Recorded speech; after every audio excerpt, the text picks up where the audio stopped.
Merci à tous d'être venus. On est très très content de vous recevoir ce soir à la Technopole de l'Aube. Je m'appelle Timothy, je suis entrepreneur à Troyes et j'ai plusieurs activités dans des domaines qui n'ont pas forcément de corrélation entre eux. J'en ai dans l'événementiel, j'en ai dans la finance, j'en ai aussi dans l'accompagnement, j'en ai une dans l'e-commerce. Je ne peux pas tout faire en même temps à temps plein. Mais en fait, je me suis organisé et j'ai mis des méthodes d'organisation qui me permettent de switcher un petit peu entre ces sociétés-là, entre ces activités-là.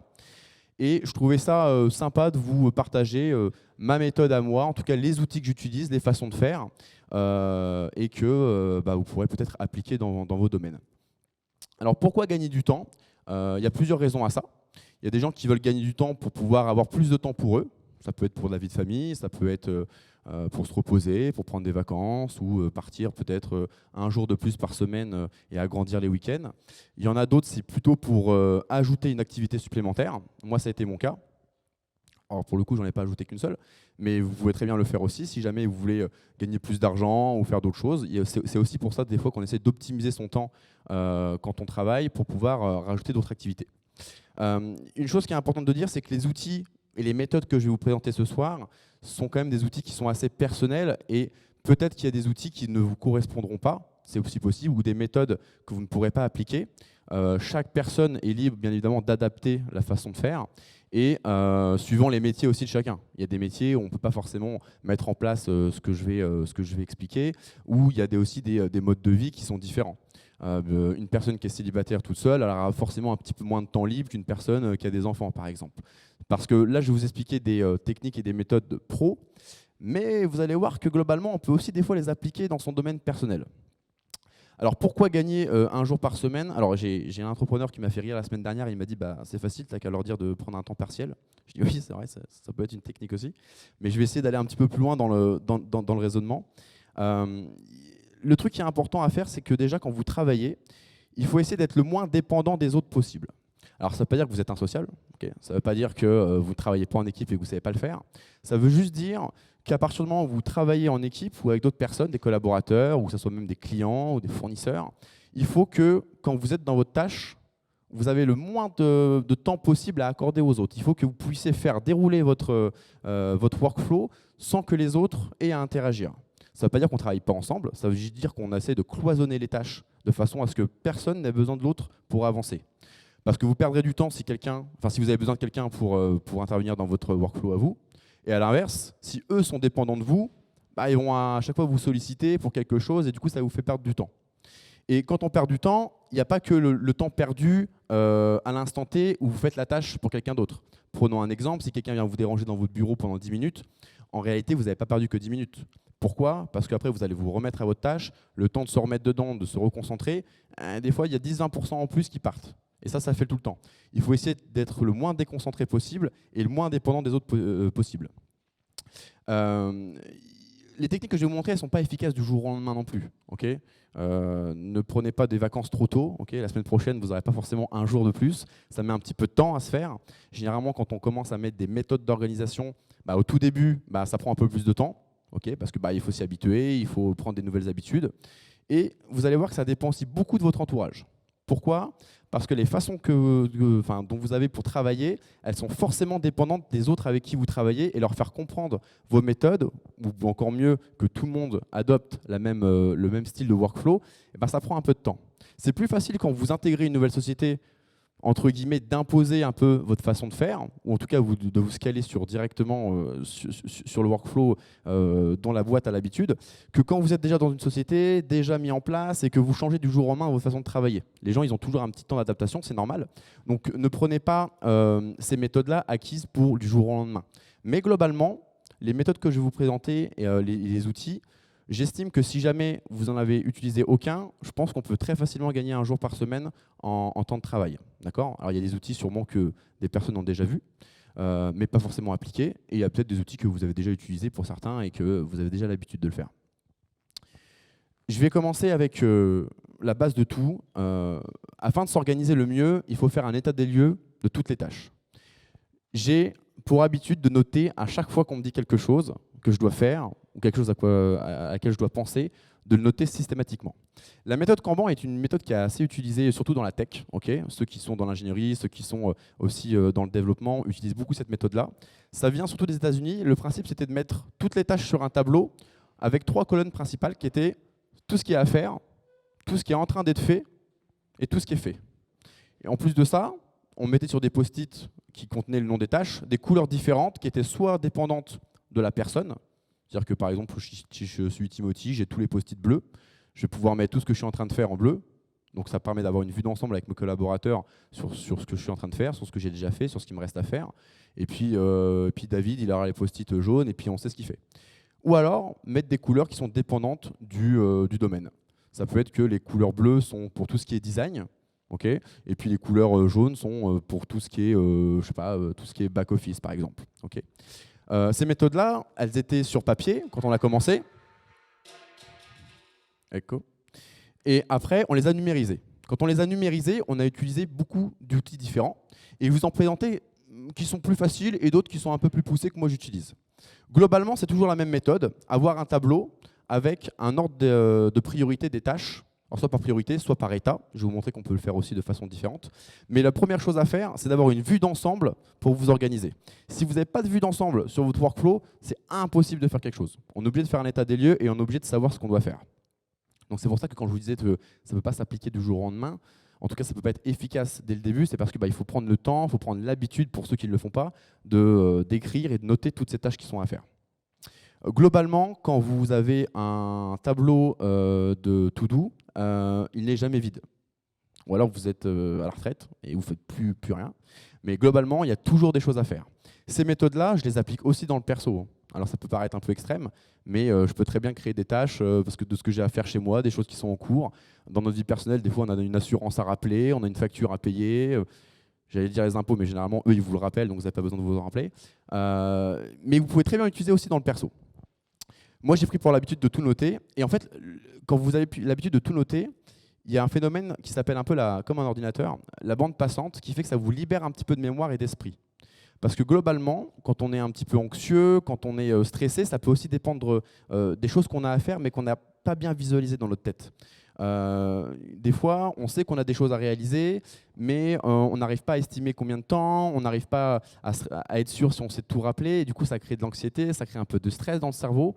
Alors qu'à partir du moment où vous avez mis les choses à plat, que ce soit sur un tableau, que ce soit en numérique, vous avez une vision un petit peu d'ensemble et déjà vous êtes sûr d'avoir tout noté quand vous avez l'habitude et de ne pas oublier des choses. Et en plus de ça, ça vous libère de la bande passante pour votre cerveau et pour vous concentrer sur autre chose. Je vous invite à le faire et vous allez voir que relativement, vous allez sentir un petit peu plus de relaxation sur le boulot parce que vous êtes sûr de ne rien avoir oublié. Il y a une infinité de colonnes qui est possible. Bien évidemment, on peut en mettre plus que 3. Je vais vous expliquer comment moi je fais. Je vous présente la base de tout. Trello, c'est un outil qui est gratuit, qui est super intéressant. Je pense qu'il y en a beaucoup qui l'ont déjà utilisé. Moi, je vous en présente un autre qui est un peu plus poussé. Mais c'est juste pour vous montrer comment on a réussi à numériser cette méthode.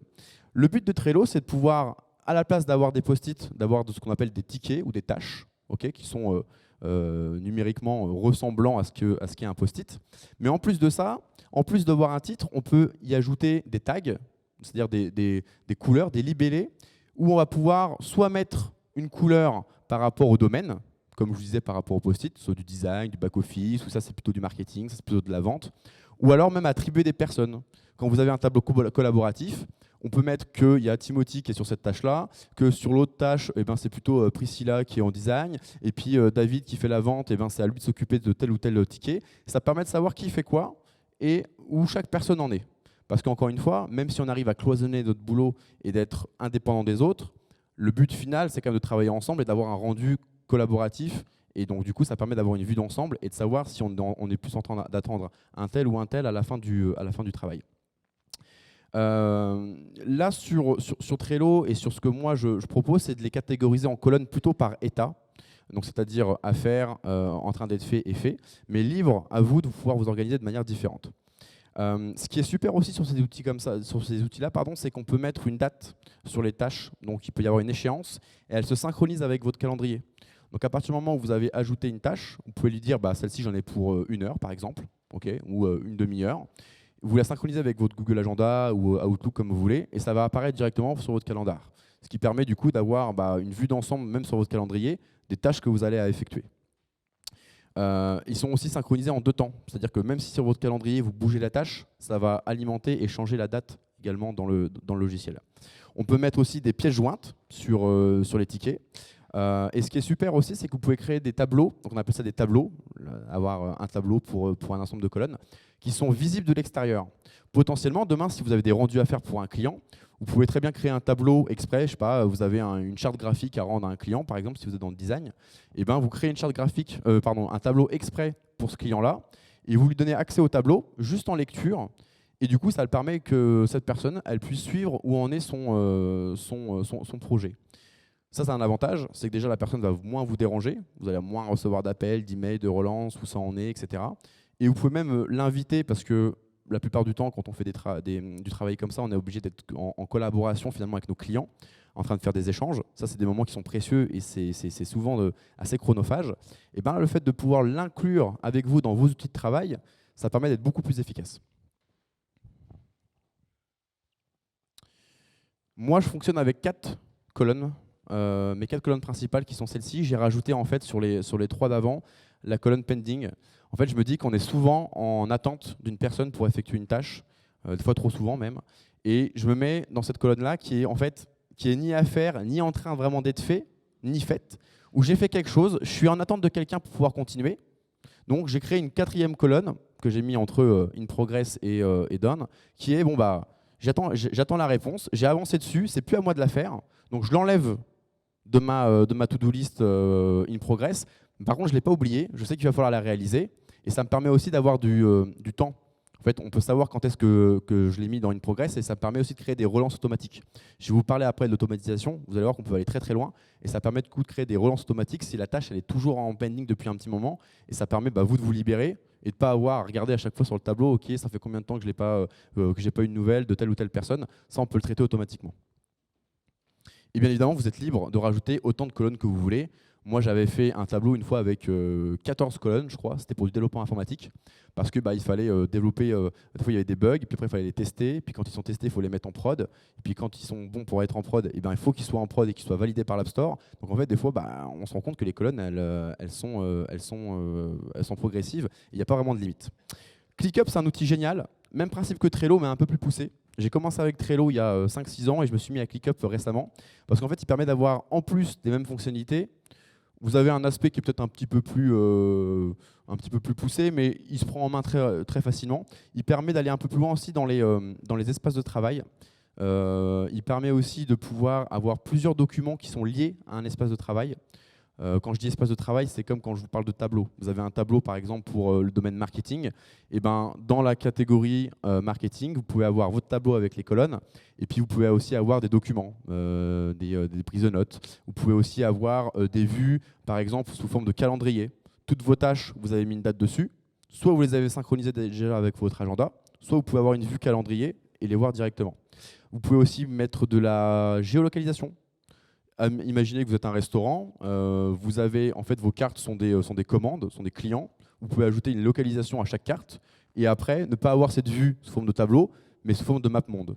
Okay, vous avez la vue de votre quartier, puis vous savez chaque ticket, la commande de la pizza d'un tel, elle est prête ou elle est en cuisson et puis il va à tel endroit. Donc en fait, il y a plein de vues différentes que vous pouvez voir sur la colonne de gauche. Il y a même des échéanciers, les techniques aussi de Gantt. Enfin voilà, il n'y a pas trop de limites. Il y a aussi une technique de whiteboard, il y a une technique de chat, c'est-à-dire que quand vous êtes collaborateur, enfin quand vous avez un tableau collaboratif, vous pouvez ajouter aussi une session de chat qui va parler avec les personnes qui sont dans ce tableau-là. Il y a des personnes qui ont des actes, enfin comment dire, des rôles d'éditeurs. Il y a des personnes qui ont juste des rôles en lecture. C'est-à-dire qu'on peut aussi régler la confidentialité des éléments. Il y a peut-être des tâches que vous ne voulez pas faire apparaître pour certains collaborateurs. Ça, il sait le gérer aussi. Vous pouvez aussi faire tout ce qui est récurrence et des échéances. Je suis désolé pour la qualité du screen, je ne sais pas si vous voyez bien, mais sur la première colonne en to-do, j'ai une échéance qui est une compta, et ça s'affiche en rouge parce que je ne l'ai pas faite. Et en fait, il peut me rappeler que cette tâche-là, elle devait être faite par exemple pour le 2 mars, mais que je ne l'ai pas encore traitée. Une fois que je l'ai traitée, je peux aussi créer de la récurrence. C'est-à-dire que je fais « OK, je l'ai validé ». Par contre, la compta, je dois la faire tous les mois. Tous les mois, tu me recrées cette tâche-là pour le mois d'après et tu viens apparaître. Pareil, j'ai plus à me soucier d'écrire cette tâche-là. Je sais qu'elle sera déjà créée automatiquement par le logiciel. Vous êtes bien évidemment libre de noter tout ce que vous voulez. Alors, il ne faut pas non plus que ça soit trop chronophage non plus. Ne prenez pas non plus trop l'habitude d'écrire trop de choses parce que du coup, ça va être contre-productif. Et puis après, vous allez perdre plus de temps à créer la tâche qu'à l'effectuer. Il faut que ça reste une habitude de créer des tâches dont vous savez qu'il va potentiellement mettre plusieurs temps à être effectué que si c'est une tâche qui va durer 30 secondes. Ne créez pas une tâche sortir les poubelles. Généralement, ça se fait assez rapidement. Quoique je l'ai déjà vu. Mais voilà, ne partez pas non plus dans l'extrême. Quand je clique sur une tâche, j'ai plusieurs éléments qui s'affichent. J'ai mon titre de la tâche, ok, là je l'ai appelé Talkie officiel. J'ai une description que je peux plus ou moins compléter. Le but, c'est qu'il y ait un maximum d'informations pour que les personnes qui travaillent dessus prennent connaissance de ce qu'il y a à faire.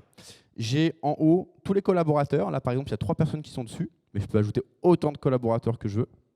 À chaque fois que je mets un collaborateur, il a une notification qui lui dit attention, tu as assigné cette tâche-là. Donc, il a aussi dans son espace un espace notification, un espèce de dashboard qui lui dit toutes les tâches qui lui sont assignées. Vous avez la possibilité du coup de créer une date d'échéance ou même un temps. On peut très bien dire que cette tâche-là, elle est faite pour 1 heure. Et quand vous la passez dans In Progress, il y a un chrono qui se met en route et ça vous permet aussi de traquer votre temps. Alors, c'est rare qu'on se traque nous-mêmes, c'est possible, il y a des gens qui le font, mais des fois, il y a des gens, je sais que c'est souvent le cas dans le domaine du design, où en fait, ils ont 1 heure des fois pour faire un logo, par exemple, ils ont des outils exprès de traçabilité pour savoir leur performance. ClickUp sait le gérer aussi.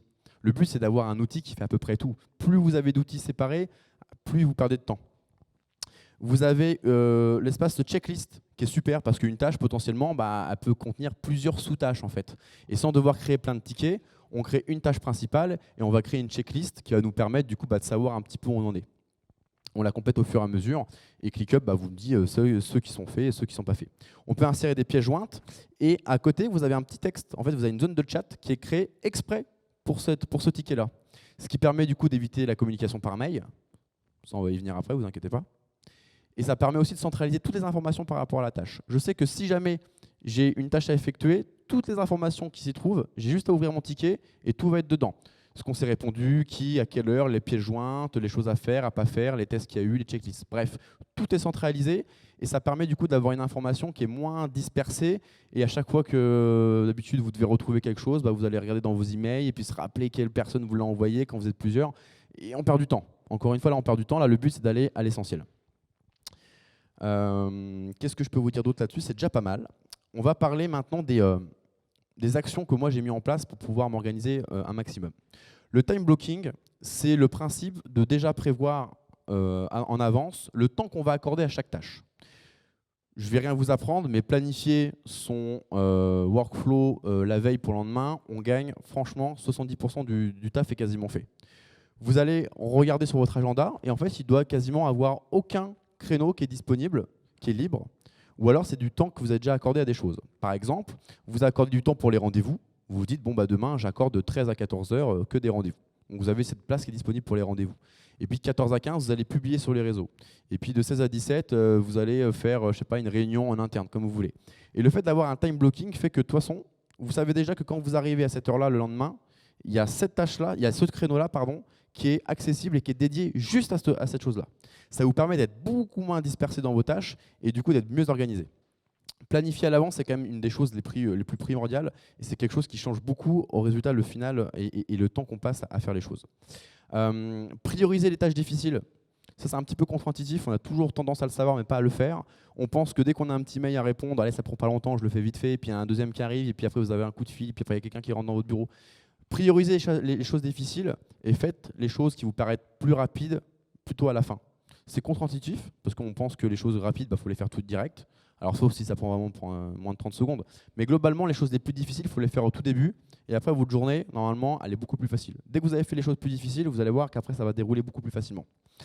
Stopper le multitâche. J'étais un adepte fou du multitâche. Ça m'est déjà arrivé d'envoyer des emails à des gens qu'il ne fallait pas. Je me suis déjà trompé parce que je veux tout faire en même temps. Ça, il faut arrêter. Prenez les problèmes un par un, on commence par un, on le finit et après on passe au suivant. Ça paraît tout bête, mais je vous jure que quand on est ouvert avec un email et puis qu'il y a quelqu'un qui rentre et puis du coup on a un SMS, on a un appel, ah bah oui je te réponds puis je t'envoie ça, on perd du temps. Travailler par session, c'est ce que je vous ai mis aussi. Je fais une session, je suis concentré, on fait des sessions qui ne sont pas trop longues. Ça ne sert à rien de faire des sessions de 3 heures. Faites des sessions de 45 minutes, 1 heure. Pendant 1 heure, vous faites votre tâche. Une fois qu'elle est faite, vous passez à la suivante. Et pendant ces moments-là, on a des modes de concentration qui peuvent être activés. Aujourd'hui, avec les téléphones, alors je ne connais pas très bien sur Android, mais en tout cas sur iPhone, il y a plusieurs modes de concentration qui sont possibles d'être activés. Je pense que sur Android aussi, qui vous permet du coup de dire, soit je suis en full nuit, en fait, mode ne pas déranger, donc personne ne m'écrit, soit je peux les personnaliser. C'est-à-dire que je peux admettre qu'il y a une étape qui est un peu entre les deux. Je suis en mode travail, donc personne ne peut me contacter, sauf mon directeur, ou pas, comme vous voulez. Par exemple, vous êtes au travail, personne ne vous parle, sauf, je ne sais pas, l'hôpital, l'école pour les enfants, par exemple, qui peuvent être des choses qui sont prioritaires. Mais vous pouvez les activer, ça permet de killer toutes les notifications et d'être concentré sur son workflow. Fermer son bureau. Alors ça, c'est quelque chose qui n'est pas assez fait, que je fais depuis très peu. En fait, quand vous vous concentrez, essayez de faire comprendre aux gens que sur un moment qui est sur une demi-heure, 3/4 d'heure, vous fermez le bureau, juste vous ne voulez pas être dérangé pendant ce moment-là. Il ne faut pas que ça devienne une habitude trop longue, parce qu'après les gens vont quand même rentrer, au bout d'un moment ils ont envie de vous parler.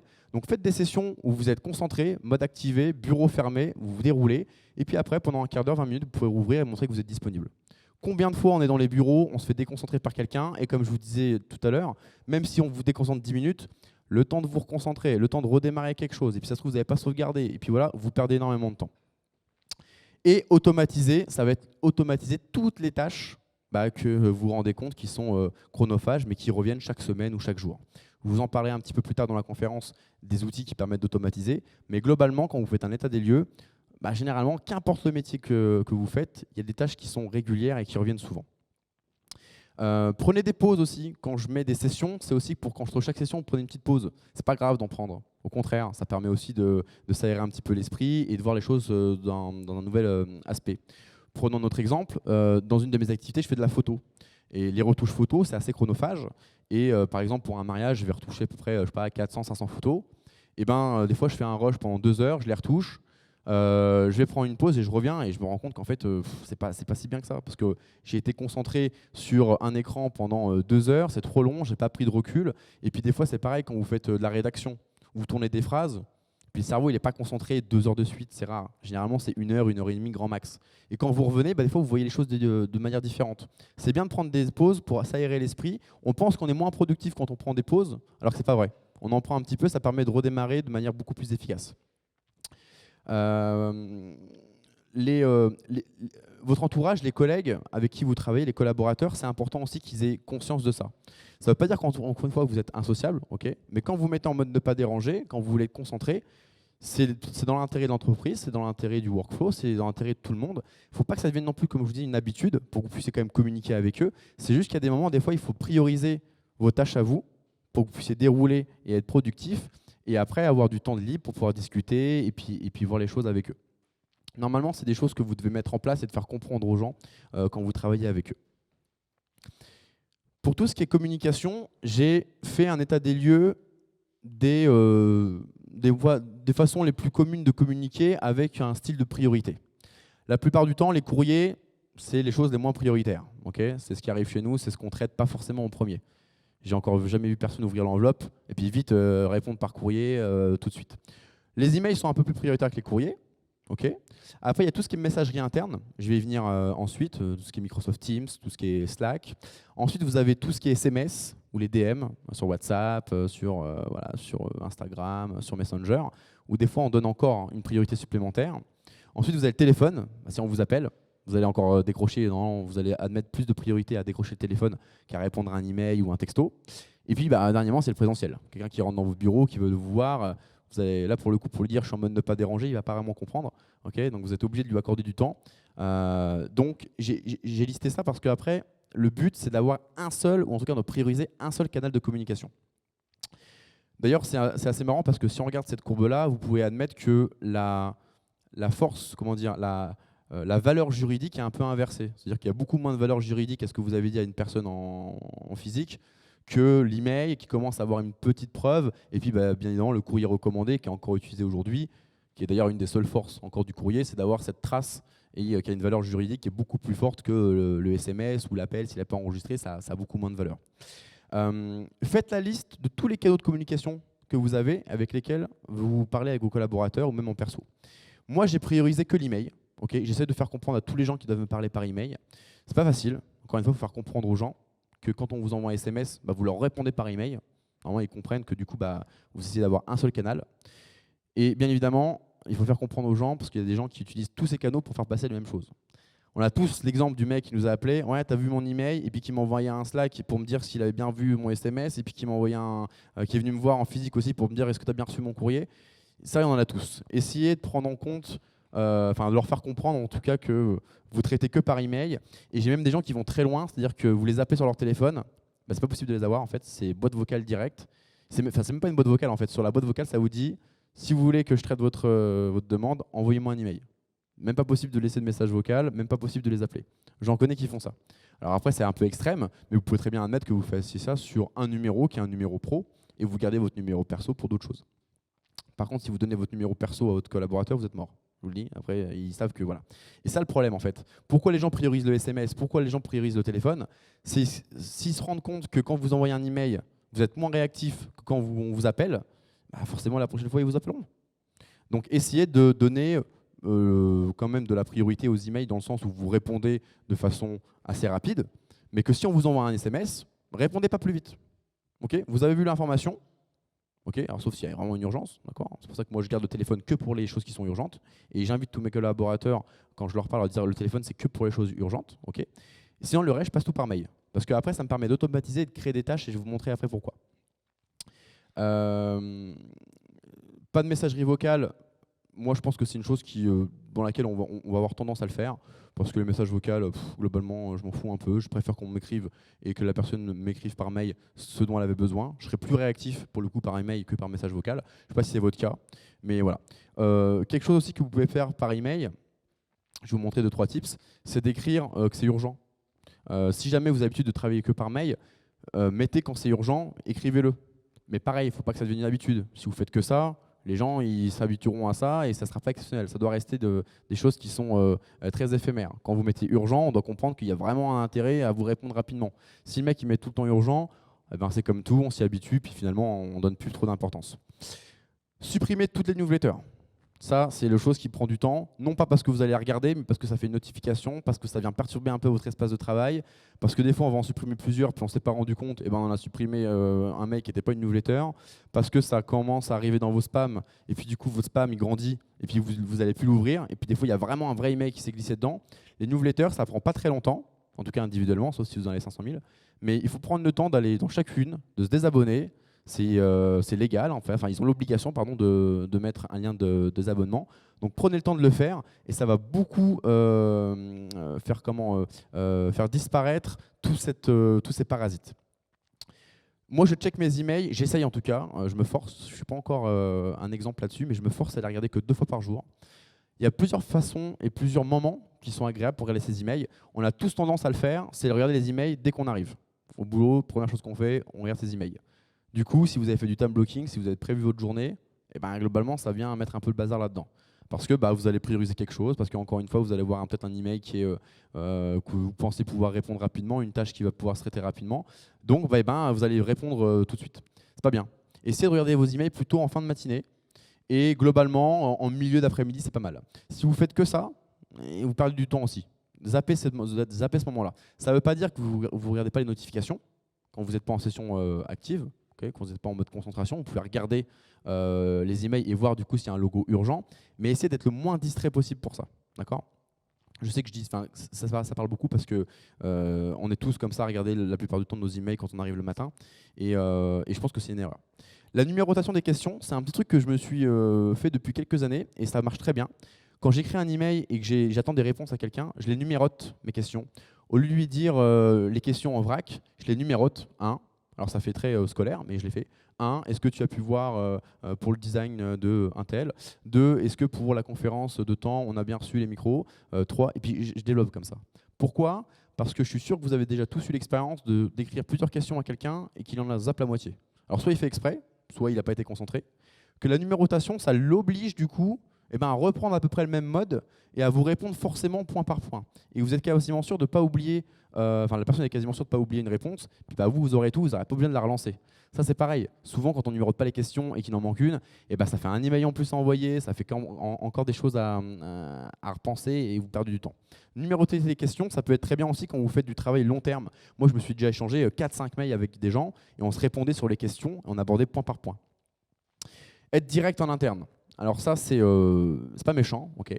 Quand vous travaillez avec des collaborateurs internes à votre entité, évitez, c'est pas qu'il ne faut pas être poli, okay, il faut l'être, mais évitez les phrases à rallonge. En fait, vous travaillez ensemble, on se connaît, évitez je te prie de bien vouloir trouver en pièce jointe. Non, bonjour, tiens, tu as tout ce que tu m'as demandé en pièce jointe, au revoir. Voilà, c'est pas méchant, vous travaillez avec les gens. Quand c'est des mails extérieurs, c'est différent. Quand vous êtes en interne, ne perdez pas trop de temps avec ces phrases à rallonge. Okay, on sait qui vous êtes, prenez, voilà, allez-y en direct. Ça n'empêche pas un bonjour, ça n'empêche pas un au revoir ni un merci, mais ne perdez pas trop de temps à mettre des phrases à rallonge. Prenez le temps de faire le tri aussi hein, dans vos emails, en plus des newsletters. Peut-être des gens avec qui il n'y a plus d'interaction possible, triez-les. Globalement, moi j'essaie d'être en inbox 0 toute la fin de semaine. Tout est traité, tout est dans mes libellés. Donc j'ai des libellés un peu pareils que dans mes tâches, traités, en cours, où je les traite aussi par catégorie, c'est super important. Globalement, l'email, moi je l'ai choisi comme axe prioritaire parce que bah, même si y a beaucoup de gens, j'entends que ça fait 10 ans que le mail doit disparaître, bah, ça reste fiable, ça reste plus ou moins direct, et puis bah, globalement, tout le monde en a un. Okay, donc ça reste une des choses qu'on a bah, malheureusement jamais fait mieux depuis ces quelques années pour interagir avec, de manière professionnelle. Je vais vous expliquer maintenant de la messagerie interne. Slack est une messagerie très connue. Vous avez aussi Teams avec Microsoft. Ces outils-là, ils ont surtout fait un gros bond en avant pendant le Covid parce qu'on avait tous besoin de se mettre en communication avec nos collaborateurs. Et là, pour le coup, il vaut mieux favoriser une communication sur de la messagerie comme ça interne plutôt que des emails. Les messageries comme Slack vous permettent d'avoir plusieurs canaux de discussion. Et ça, c'est pareil, vous pouvez en mettre bah, par rapport, je sais pas, marketing, vente, design, etc. N'en mettez pas trop. J'en vois plein qui commencent à mettre des canaux Le Bon Coin, annonces, infos, et après on s'y perd, et en fait ça devient contre-productif. Essayez de mettre des canaux qui sont vraiment en accord avec ce que vous faites dans la boîte. D'accord ? Et le fait d'avoir une messagerie interne, ça permet d'avoir des messages instantanés, et ça permet du coup d'avoir beaucoup moins pareil, de dispersion dans son contenu. Il y a moins de formules qui sont à rallonge quand on utilise ces outils-là. C'est vrai que c'est bizarre, mais si jamais vous envoyez un SMS à votre collaborateur ou un Slack, vous allez par définition pas lui mettre bonjour, tu prieras de trouver en pièce jointe. Alors que dès qu'on passe par email, on ne sait pas pourquoi, on se sent un peu obligé d'avoir cette forme de politesse, de choses. Alors il n'y a aucun intérêt en fait. Ces messageries-là sont là pour être directes, pour parler comme si c'était quelqu'un qui était à côté de vous. Donc allez-y direct, ok ? Perdez pas trop de temps, encore une fois, avec des formules. Ces outils-là, ils sont faits pour gagner du temps. Vous pouvez aussi faire des canaux qui sont éphémères. Okay, si vous avez un événement, par exemple ce soir, on pourrait très bien faire un événement conférence avec mon équipe en interne pour s'organiser pour la conf. Okay, et après, le canal disparaît. Ça permet d'éviter de s'envoyer 50 emails. Et on sait que toutes les informations qui étaient liées à cet événement-là, on ouvre le canal et il y a tout qui est dedans. Bien évidemment, vous pouvez envoyer aussi des textes, des photos, des images, des vidéos, des liens Internet. Il n'y a pas de limite. Et en plus, c'est plus rapide que les emails. Une invitation agenda, c'est super essentiel quand vous prenez des rendez-vous avec l'extérieur, sauf que je vois trop souvent des invitations qui sont faites à moitié. Et on pense qu'on gagne du temps en envoyant des invitations à l'arrache, alors qu'en fait, bah, c'est l'inverse. Une invitation agenda, pour moi, quand elle est complète, elle doit avoir un titre, elle doit avoir un lieu, et dans les lieux, faites attention, vous avez tendance, enfin c'est ce que je vois en tout cas, à mettre des liens Google Meet avec le lieu. Du coup, combien de fois on m'a rappelé ou j'ai dû rappeler les gens en disant c'est en visio ton événement ou c'est en physique? Pareil, un coup de téléphone, vous avez déjà perdu 5 minutes, attends, vous reconcentrer, etc. Quand c'est un meet, vous ajoutez un meet. Quand c'est un lieu, vous ajoutez le lieu. Point. Des fois, c'est possible que vous fassiez les deux. Des fois, c'est possible qu'il y a des rendez-vous qui sont hybrides, okay, que vous avez prévu d'avoir aussi un côté visio. Mais globalement, des fois, c'est soit l'un, soit l'autre. Vous devez aussi, là c'est une invitation agenda à Google, mais vous pouvez inviter vos collaborateurs qui apparaissent à droite. Vous pouvez aussi ajouter des salles. Ici, on a plusieurs salles de réunion. On peut déjà l'indiquer. Pareil, ça permet de ne pas perdre de temps. Parce que globalement, quand vous n'avez pas indiqué, qu'est-ce qui se passe? Une heure avant, on coup de téléphone. Ouais, au fait, c'est dans quelle salle la réunion, machin? C'est marqué. Pareil, les gens, après, ils vont prendre l'habitude de savoir lire ces informations-là. Et bien évidemment, un objet, okay, un ordre du jour. Les réunions sans ordre du jour, globalement, moi, je les zappe. Ou alors, je les demande, mais je perds du temps. parce qu'on ne sait pas de quoi on va parler, on n'aura pas forcément prévu les éléments qui sont importants. Mettez une petite phrase, mettez un petit truc sympa, mettez une pièce jointe s'il faut, et les éléments que les gens doivent apporter. Vous verrez que vos rendez-vous et vos réunions seront beaucoup plus efficaces. Calendly. Alors ça, c'est mon chouchou. J'utilise tout le temps. Le but de ça, c'est que c'est pas vous qui envoyez l'invitation, c'est les gens qui prennent rendez-vous sur vos dispos. Et ça, on gagne un temps énorme. Je pense que rien qu'à lui, ça me fait économiser bien 1 heure par semaine, voire plus. Parce que le nombre de fois qu'on essaie de se caler un rendez-vous avec une personne, c'est 2-3 échanges d'emails ou du coup de téléphone. Alors que Calendly, c'est une application en plus qui est gratuite, alors qu'il y a des fonctionnalités supplémentaires si vous voulez payer, mais ça permet de taper dans votre agenda, de voir vos dispos, où vous les indiquez avant. Et en fait, les gens, il y a une page internet, moi je la mets en signature de mail, c'est marqué prendre rendez-vous. On atterrit sur mon agenda et la personne sélectionne le rendez-vous, enfin le créneau horaire qui lui correspond. Par exemple, là, elle est en train de sélectionner 14 heures. Et on peut mettre plusieurs types de rendez-vous. Potentiellement, on peut mettre des rendez-vous qui durent 45 minutes, on peut peut-être mettre des rendez-vous qui durent moins longtemps. Il y a plusieurs types de rendez-vous à mettre et les gens sont libres de sélectionner celui qu'ils veulent. Ils peuvent sélectionner ensuite le lieu. Est-ce qu'ils viennent du coup en physique? Est-ce que ça serait plutôt un Google Meet, une visio? Est-ce que c'est plutôt un appel téléphonique? Ça c'est pareil, ils sont partis assez loin. C'est-à-dire que quand vous mettez votre numéro, est-ce que c'est moi qui vous rappelle ou est-ce que c'est la personne qui vous appelle? C'est vous qui le décidez. Et quand vous personnalisez et paramétrez vos calendriers, vous pouvez très bien lui dire « Ok, je suis dispo que tel jour ». Moi, j'ai dans mon fonds d'investissement dans la finance, on a mis un jour d'astreinte en disant « Ok, tous les lundis, on est dispo, pas d'autres jours ». Et en fait, ce calendrier-là, il a comme disponibilité que les lundis, de telle heure à telle heure. C'est vous qui définissez. Pareil, quand on vous met un rendez-vous, ça a pour incidence d'envoyer une invitation agenda à la personne extérieure et ça vous le met dans votre calendrier. Et vous pouvez aussi dire un truc qui est assez poussé dans le calendrier, c'est de lui dire si tu me mets des rendez-vous, je veux par contre que tu me laisses un battement d'une demi-heure entre chaque. Et il sait très bien que s'il a mis un rendez-vous de 14 à 15, et le prochain rendez-vous, il ne pourra pas être à 15h. Il pourra être qu'à 15h30 par exemple. Ça, vous pouvez lui dire. Ça permet du coup d'avoir du temps entre chaque rendez-vous. Paramétrez vos jours, vos disponibilités, vous paramétrez du coup, le temps entre chaque rendez-vous. Ça s'adapte à toutes les personnes et c'est un super élément. Doodle. Doodle, c'est très connu et à la fois, je trouve qu'il n'y a pas assez de gens qui s'en servent. Je ne sais pas si vous avez déjà vu la galère que c'est pour faire un rendez-vous avec plus de 2 personnes. Pourtant, vous êtes 3. C'est un échange de mails infini. C'est machin, il est dispo à telle heure. Et puis en fait, ça ne l'arrange pas parce qu'il doit récupérer les gosses. Et puis en fait, il y a quelqu'un qui vient. Puis il y a quelqu'un qui se greffe en plus sur le rendez-vous et tout. Et au final, on perd un temps monstre. J'ai déjà perdu 2-3 jours à checker mon email à chaque fois pour voir si quelqu'un avait répondu. Et puis entre le premier et le dernier qui répond, le premier, il a déjà calé un autre truc. Doodle, c'est simple. Vous affichez des créneaux, donc soit par jour, soit par heure, et vous envoyez l'invitation. Et en fait, les gens disent « Ok, ce créneau-là, je peux, celui-là, je peux pas, celui-là, je peux. Celui-là, si vraiment il faut, j'essayerai. » Et puis au final, vous avez une liste comme ça, et qui vous permet de dire « Ok, ce créneau-là, il correspond à le plus de monde possible. » Et du coup, vous savez qu'après, vous pouvez créer l'invitation directement pour cet événement-là. Doodle, pour créer les rendez-vous à plusieurs, il n'y a pas mieux. Okay, je vous invite à l'utiliser, il fait gagner du temps. Je pense que même à lui tout seul, je pense qu'il peut bien faire gagner 1 heure au moins par semaine. L'inconvénient de ces rendez-vous-là, par exemple, c'est que les gens doivent le remplir vite.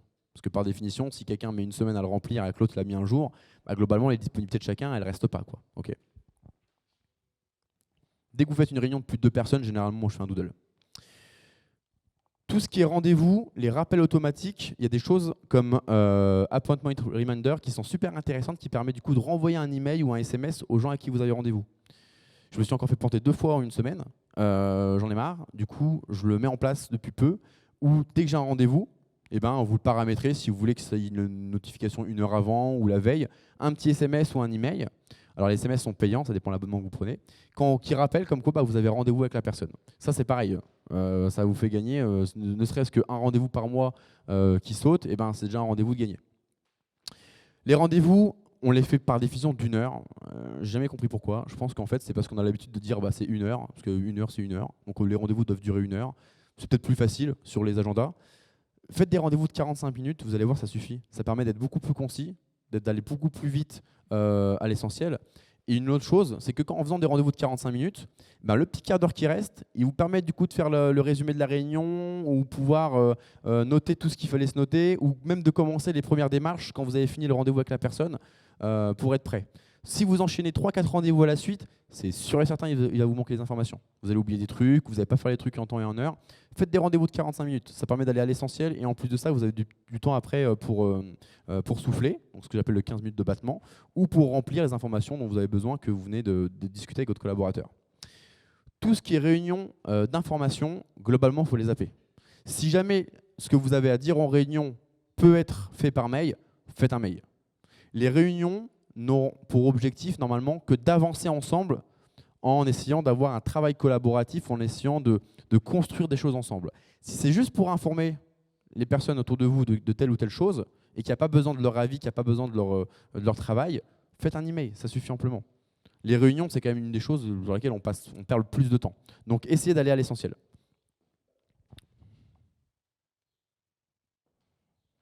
Zapier. Zapier, c'est un outil de dingue. C'est assez difficile de l'expliquer, mais c'est l'essence même de l'automatisation. C'est une application qui permet de interconnecter entre elles d'autres applications. Je vous ai parlé de ClickUp, je vous ai parlé de Trello, je vous ai parlé de Calendly. Zapier, en fait, le but, c'est d'interconnecter les applications ensemble et de créer des déclencheurs qui vont faire que, par exemple, dès que j'ai quelqu'un qui s'inscrit sur qui laisse je sais pas, un email sur mon site, et ben, ça me crée une tâche automatiquement ou ça me crée un rendez-vous automatiquement. Si jamais vous avez une inscription pour une conférence comme ce soir, bah, Zapier est capable de dire OK, dès que tu reçois l'email, je prends l'information et je vais l'écrire dans ton tableur Excel. Si jamais vous avez des mails qui arrivent, et ben, vous pouvez très bien lui dire à Zapier, tu me les mets directement dans mon ClickUp. Du coup, il transforme mes mails en tâches, en tickets. Il peut automatiser, je crois, plus de 400 applications. Donc, il y en a sûrement certaines que vous reconnaissez. Et puis, il n'y a pas de limite, parce que c'est une API qui est ouverte. Donc, toutes les nouvelles technologies qui arrivent, tous les nouveaux outils, bah, ils peuvent se scaler sur Zapier. Il y a, je crois, jusqu'à 5 ou 10 automatisations qui sont gratuites. Je vous invite à l'essayer. Et vous avez forcément quelque chose que vous pouvez automatiser dans vos tâches. Ça revient à ce que je disais au tout début. Essayez de faire le point et de voir celles que vous pouvez ou pas automatiser. Buffer, c'est pour ceux qui veulent publier sur les réseaux. Ça permet de pouvoir envoyer à tous les réseaux en même temps vos publications. On perd souvent beaucoup de temps à faire une publication Insta, à faire notre publication Facebook, faire notre publication Twitter, etc. Buffer, vous rentrez tous vos comptes de réseaux sociaux. Vous pouvez non seulement envoyer et pusher tout en même temps, mais en plus de ça, vous pouvez les préparer. Okay, si jamais vous avez une publication qui doit partir le lendemain ou la semaine d'après, vous préparez tout et Buffer il s'occupera de le lancer quand il faut, au bon moment, sur tous les réseaux sociaux. Ça, on gagne énormément de temps, surtout pour ceux qui sont dans la com. Bon, je ne pouvais pas faire autrement que d'en parler. Par curiosité, levez la main dans la salle ceux qui ont déjà utilisé ChatGPT. Ok, pas tout le monde encore. Okay. Alors, pour ceux qui n'ont jamais utilisé et ceux qui ne connaissent pas, c'est pas facile de l'expliquer. Grosso modo, c'est la première IA sous forme de chatbot qui vous répond vraiment comme un humain, quoi. ChatGPT, il n'a pas créé d'informations, okay, il est juste parti les chercher et il vous les remet devant vous de manière un peu comme un humain, quoi, voilà. Et le but de ChatGPT, il y a beaucoup d'utilisations. Les premières qu'on voit en tout cas en ce moment, c'est surtout pour créer du contenu, d'accord. Vous pouvez très bien lui dire de rédiger une offre d'emploi, mais vous lui parlez comme si c'était votre collaborateur, il va comprendre. Parfois même, il vous répond mieux qu'eux. Il peut répondre à des emails aussi, je l'ai déjà testé. Il répond même mieux que moi, je trouve. Créer du contenu sur, vous savez, tout ce qui est LinkedIn, des posts attirants, etc. Il sait à peu près les mots-clés, il sait utiliser les emojis, il sait comment parler à tel ou tel public. Vous pouvez très bien lui dire, tu me crées un tel texte de façon avec un langage jeune, avec un langage plus soutenu, avec un langage comme dans l'ancien temps, il sait le faire. D'accord ? Cet outil-là est gratuit. Alors ça dépend de quelle version vous utilisez. Mais même avec la version gratuite, vous pouvez déjà aller très loin et on n'en est qu'au début. Et je vous invite du coup à commencer à utiliser cet outil d'intelligence artificielle parce qu'il va prendre de plus en plus de place dans notre vie et je pense qu'il faut prendre le train maintenant. Je vous remercie de m'avoir écouté. Je vais demander s'il y a des questions, s'il y a des choses par exemple que vous aimeriez automatiser ou gagner du temps, si je peux y répondre, ou s'il y a des choses sur lesquelles vous n'êtes pas d'accord aussi, c'est possible. Okay. Alors je vous écoute. Alors je connais généralement, il y a toujours 10-20 secondes où personne n'ose poser les questions, puis après ça va mieux. On a encore 5-10 minutes. Oui.